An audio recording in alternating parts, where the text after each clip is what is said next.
Montana Territory, 1882.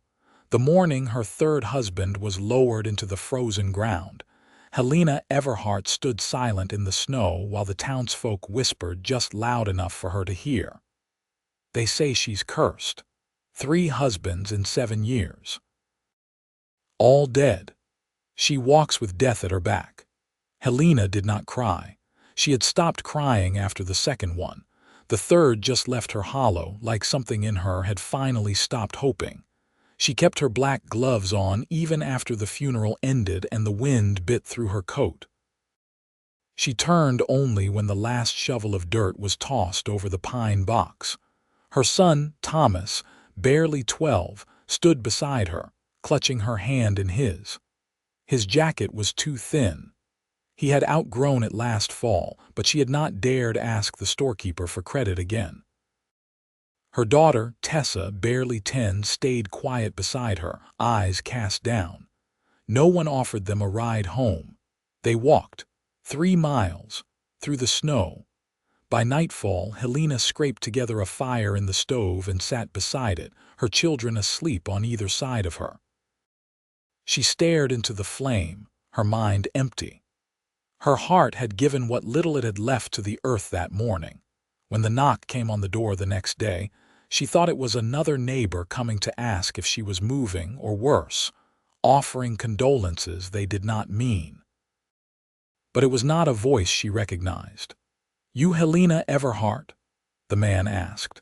He was tall, broad-shouldered under a dusted trail coat with a colt on his hip and dust on his boots.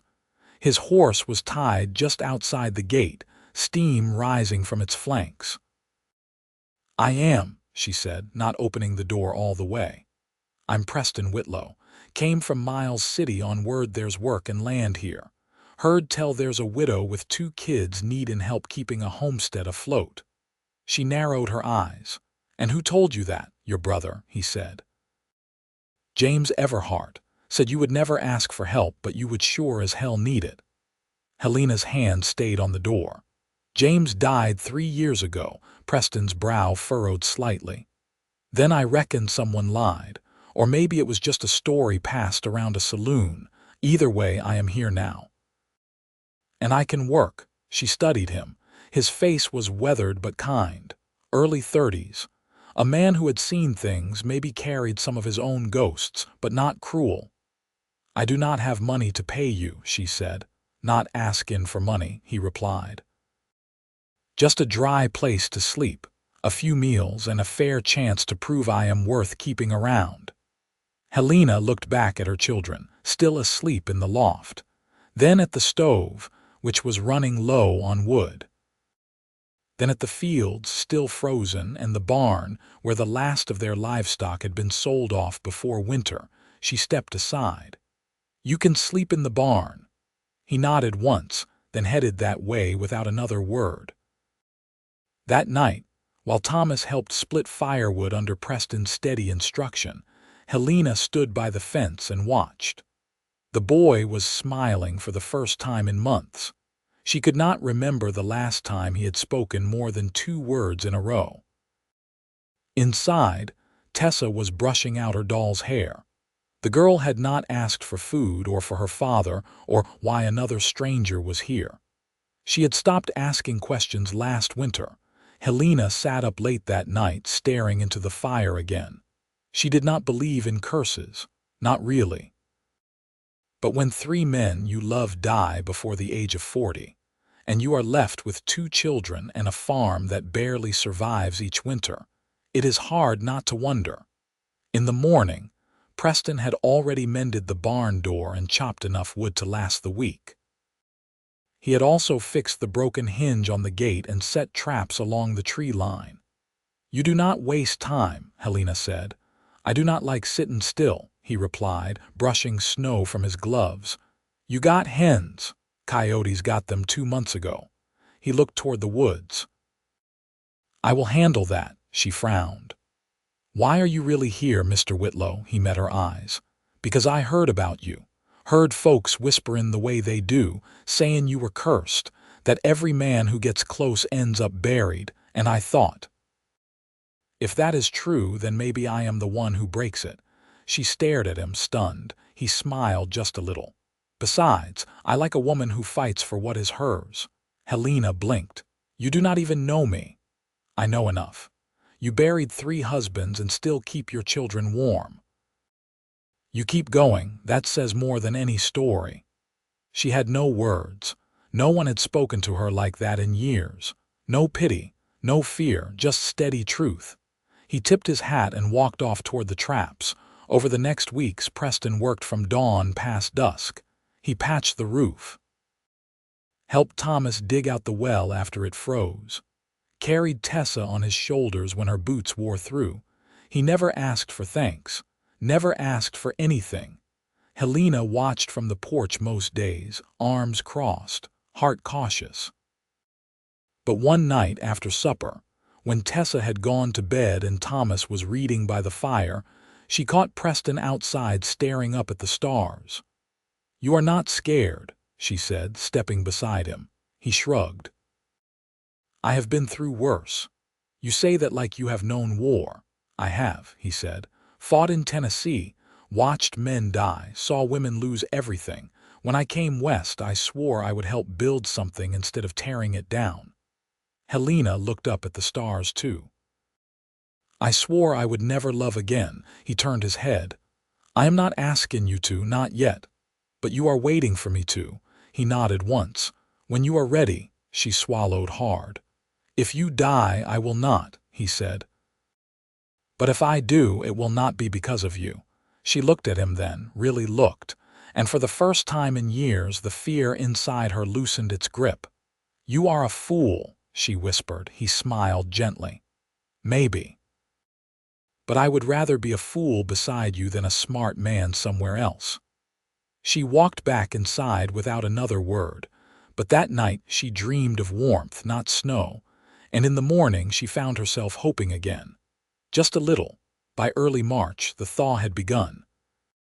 Not enough to coax green from the ground, but enough to turn the snow to slush and send meltwater seeping beneath the barn.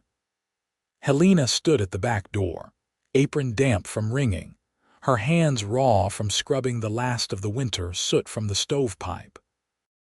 She watched Preston sling a saddlebag over his horse, the animal shifting in the mud with a weary patience. He caught her looking and called out, "I'll be back before sundown." She stepped onto the stoop. "Where are you going?" "Trading post," he said, climbing into the saddle. "That trap line gave up a good fox. Might fetch enough to mend your girl's boots proper." She nodded once, arms crossed against the wind. "You don't need to fuss over us." He gave her a long look, eyes narrowing slightly as if weighing how far to press. "I aim to." Helena said nothing more, but she didn't go back inside until he was out of sight. By midday, she and Thomas were hauling buckets of muddy water from the root cellar, trying to clear it before the floor gave way. Tessa sat nearby, sewing a patch into her quilt with deliberate care. The girl had taken to needlework with the quiet intensity of someone 5 times her age, and Helena let her be. Better that than asking questions Helena couldn't bear to answer. A wagon rolled past just before dusk, heavy with flour sacks and timber. The driver tipped his hat but didn't stop.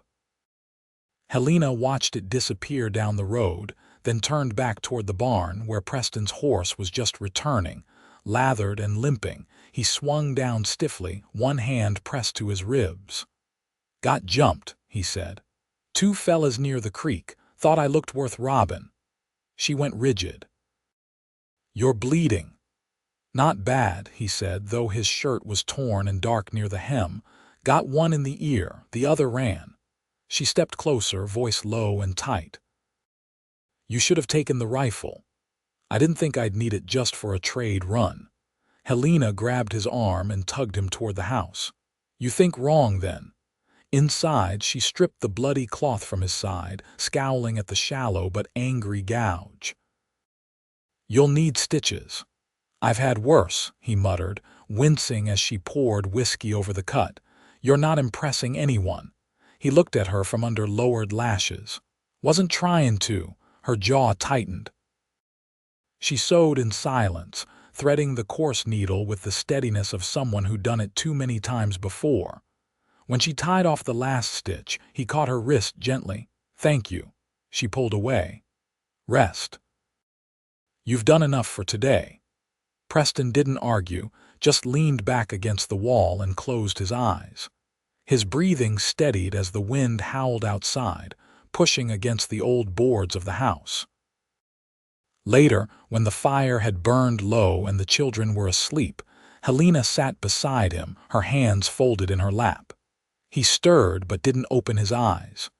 "You should have told me if you were leaving the trail. There's men around here who'd cut you down for a sack of cornmeal." "I reckon I know that now," she hesitated. "I don't want you dead." He turned his head, voice rough. "That why you keep pushing me away?" Helena stared into the embers. "Every man I've let close ends up in the ground." "You think I don't know that?" She looked at him then. "I came anyway, and I'm staying. So if you're waiting for me to scare off, you'll be waiting a while." A long silence passed between them. Outside, a coyote yipped once, then fell quiet. "You keep talking like we're already something," she finally said. He opened his eyes. "We're not." Helena stood, smoothing her skirt. "I haven't decided yet." He smiled faintly, wincing at the pull in his side. "Then I'll keep giving you reasons." In the morning, he was gone from the pallet by the stove, already outside splitting kindling with one arm. Helena watched him from the porch, steam rising from her tin mug. She didn't step off the boards, didn't speak. But when he glanced up and caught her watching, she didn't look away. That afternoon, she sent Thomas into town with a list for the store. Tessa stayed close, humming under her breath as she fed the hens someone had traded them for a spare fox pelt. Helena worked the dough for supper, fingers aching in the cool air that still crept beneath the door. Preston leaned against the frame, arms crossed, watching her knead with quiet interest. "You ever think about leaving this place?" he asked. "No." "Why not?" She didn't stop working the dough. "Because it's mine." He nodded slowly. "Wouldn't mind making it mine too if you ever let me." Helena dusted her hands on her apron, met his gaze. "You keep assuming there's a place for you." "I'm not assuming," he said plainly. "I'm asking." She studied him for a long moment. "Then you'd better keep proving you're staying." He gave one slow nod. "Every day." That night she left the door unlatched. Just once. By late April, the wind had turned warm and the creek swollen with runoff. The fields behind the Everhart place showed the first hints of green through the thaw-soft earth, and Helena stood at the edge of the pasture with her sleeves rolled, a hoe balanced against her hip. She'd been watching the soil for a sign it was time to plant, and now the ground was giving way beneath her boots instead of resisting them. Preston rode back from the bend in the trail, reins loose in one hand, a burlap sack resting across the pommel. His left arm still carried a stiffness from the knife wound, but he worked steady as ever, never asking for help. Helena didn't speak as he dismounted. He didn't offer explanation. Instead, he opened the sack and drew out a coil of new rope, a tin of lard, and a bundle of onion sets. She glanced at the onions. "You traded again?" "No. Found a man up the ridge with an extra crate he owed me for hauling water last week." She nodded once. "We'll plant them after the last frost." He looked toward the sky. "Won't be long now." That night, Helena sat on the back stoop while Thomas read to Tessa inside. The boy's voice had grown steadier, his words less halting. She could hear the girl giggle now and then, a sound that had been mostly absent through the long months before Preston came. Preston stepped out beside her, wiping his hands on a scrap of linen. "They're different now." "They're healing," she said, watching the stars blink into the sky one by one. "I didn't think they would." He didn't respond right away. The silence stretched, not awkward but thoughtful. "Your third husband," he said finally. "What was he like?" She didn't answer at first. Then, slowly, her voice low, she said, quiet, kept to himself. But he was gentle with the children. He built the loft with his own hands, never raised his voice. Preston nodded once. How'd he die? Fell from the roof last spring, broke his back. The breeze picked up, brushing her hair across her cheek. She didn't move to tuck it away. I never asked before, he said. Didn't want to press. I know. She turned her head, met his eyes. The first died in the war. The second to fever. The third to a fall. All different. And still they talk like I buried them myself. I heard what folks said in town, he admitted. Some of 'em wouldn't sell me nails once they learned where I was stayin'. Her mouth tightened. You stayed anyway. I didn't come for the town. They were quiet again, the only sound the soft creak of the wood beneath them and the faint shuffle of Thomas turning a page inside. You ever lose someone? She asked. He didn't hesitate. My older brother, shot in Missouri. We were on opposite sides. Her head turned slowly. He fought for the Confederacy, he did. I didn't. She didn't look away. And you lived with that. I had to. We were both boys trying to do what we thought right. One of us was wrong. It don't change the blood between us. Helena studied him, the way the shadows cut across his jaw and the corners of his mouth. There was no bitterness in his voice, only a weariness that went deeper than his years. You live like a man making peace with the world, she said. I'm trying. One place at a time.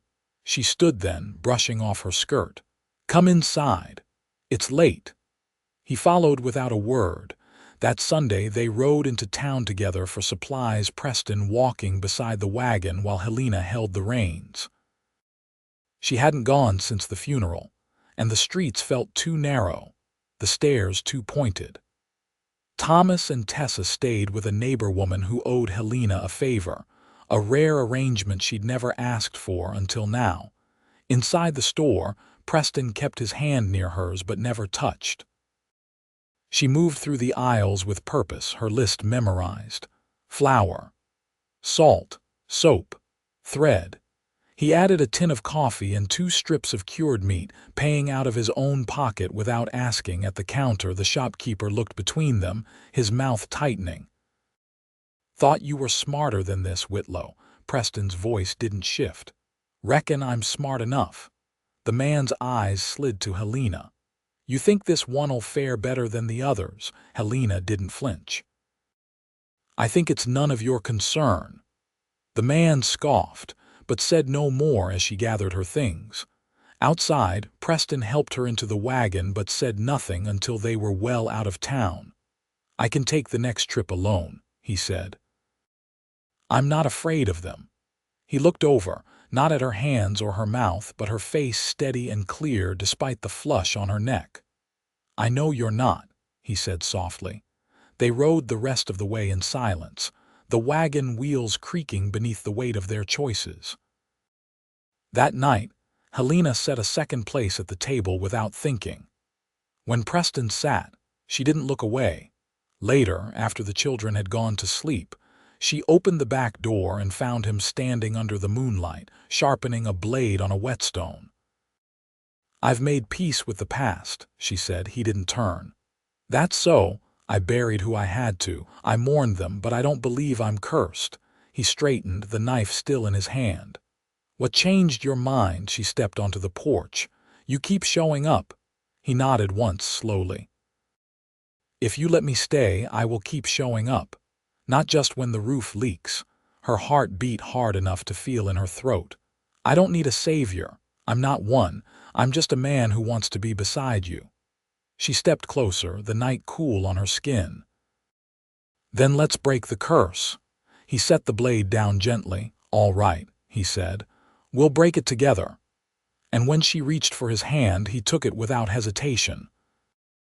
By the time the first wildflowers pushed through the ridge above the pasture, Helena had begun to leave her hair down in the evenings.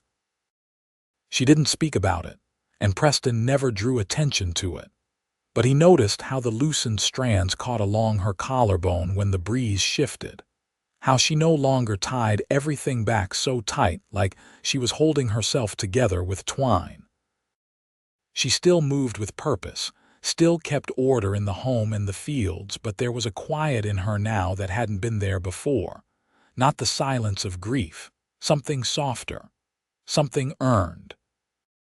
Preston spent most mornings breaking the new ground beside Thomas, the boy growing leaner and steadier with each day behind the plow. Helena had given over half the back field to oats, the rest to potatoes and turnips. It wasn't enough for market, but it would carry them through winter and seed the next spring. One afternoon, Helena brought a pail of water out to where Preston was fitting a new rail along the north fence. She handed it off without a word, watching as he tipped it back, throat working with each swallow. When he lowered it, she leaned her hip against the post and nodded toward the far tree line. "You ever think of building something of your own?" He set the pail down. "I thought I was. I mean before this, before you came here. I tried once," he said, "in Kansas, bought a claim with a friend. Turned out he'd falsified the papers, lost the land, the money, and the friend in 1 week. Did you stay?" He shook his head. "Couldn't. Nothing left to hold me." She glanced toward the horizon.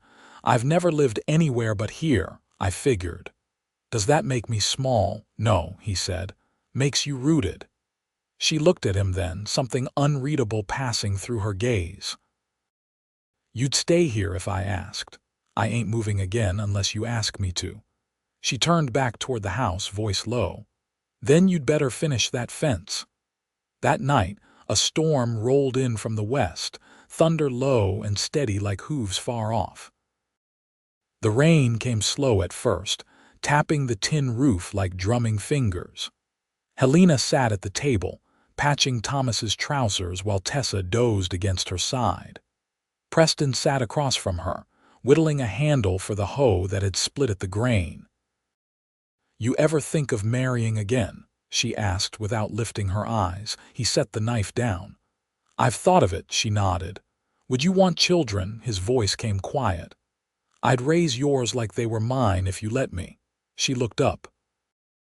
"And if I couldn't give you more?" "I'm not here for more," he said. "I'm here for you." She held his gaze, her breathing slow and even. "I want you to stay." "I already have." "No," she said, her voice firmer. "I mean, I want it known. I want folks to see you here and understand." He didn't move for a moment, then leaned forward, resting his hands on the table. "Then let's make it known." She reached across and laid her fingers over his. "You'll sleep inside tonight." "I will. Not in the loft. I know." She stood, gathering Tessa into her arms, and carried the girl to bed. When she returned, Preston had cleared the table and stoked the fire to a low, steady burn. She stepped into his arms without hesitation. He wrapped them around her like he had always known how. Outside, the rain thickened, washing the last of the winter dust from the air. Inside, the silence between them was deeper than comfort. It was promise.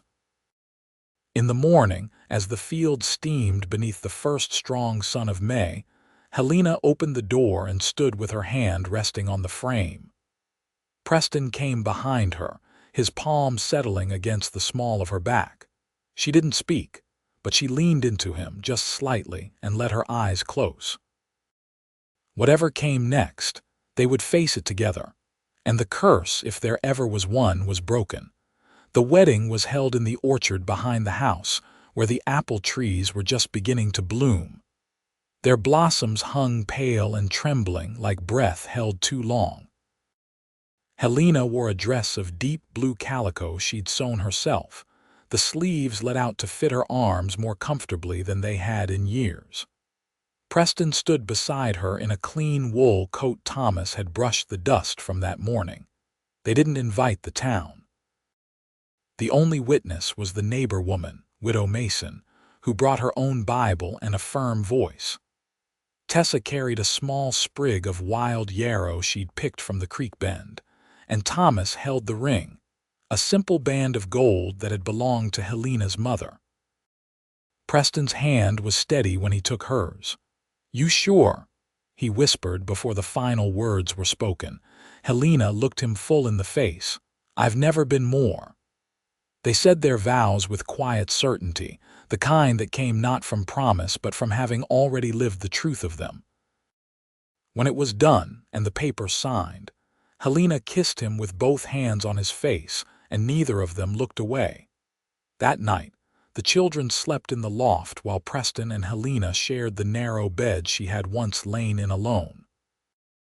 The lamp burned low, casting soft light on the rough walls and the cedar chest at the foot of the bed.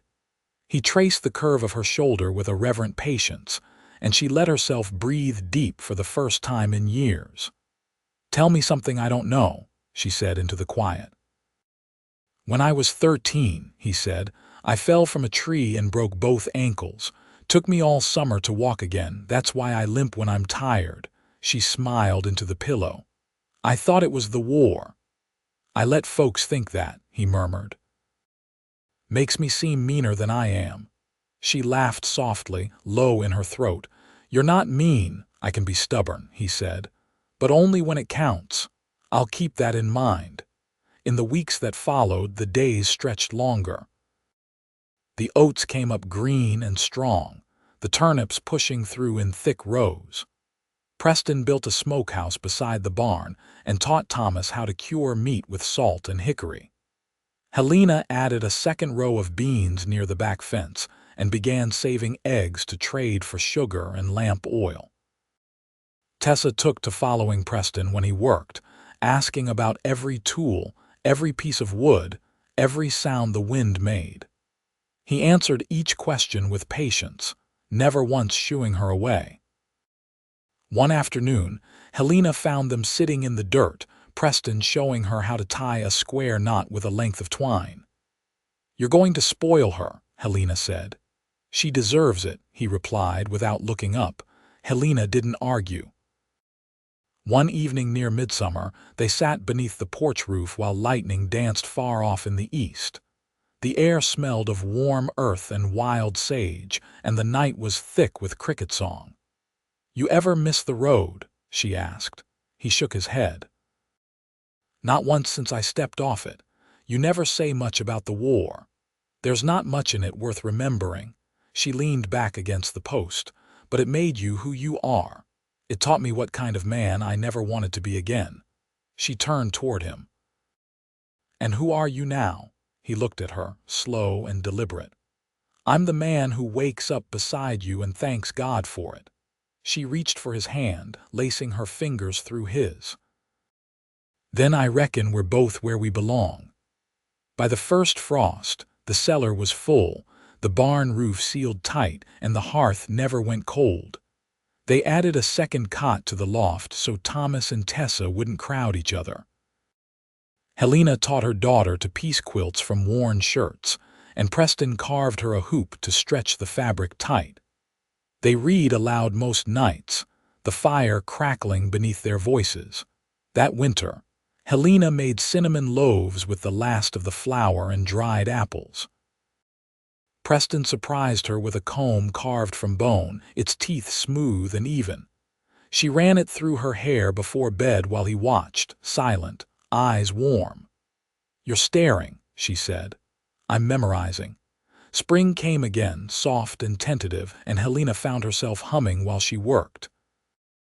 The orchard bloomed earlier this time, and she hung strips of muslin to keep the birds from stripping the blossoms. Preston built a new gate for the pasture, the hinges cut from iron he'd traded a pair of hides for. They planted more rows that year, and bought a third goat with the extra yield. Thomas grew into his voice and shoulders both, and Tessa began saving seeds in labeled jars, determined to start her own garden. One morning, Helena found Preston in the barn, bent over a cradle he'd built from spare cedar. She stood in the doorway, arms crossed, watching him fit the last dowel into place. He didn't look up. "I figured we might need it come fall." Her breath caught just a little. "You're sure?" "I'm sure." She stepped inside and laid a hand on the rail. Then I'll sew the blanket." They stood there for a long time, the smell of wood shavings and hay all around them, the future clear and solid as the ground beneath their feet. Years later, folks in town still whispered about Helena Everhart, though the words changed. They called her the woman with the strong house and the green fields, the one who bore sorrow and built joy in its place. They said her husband never left her side, and the children grew up straight and kind. And when people passed the homestead, they saw the porch swept clean, the smoke rising steady, and the woman with her hair down, standing at the gate with a man who never once looked away.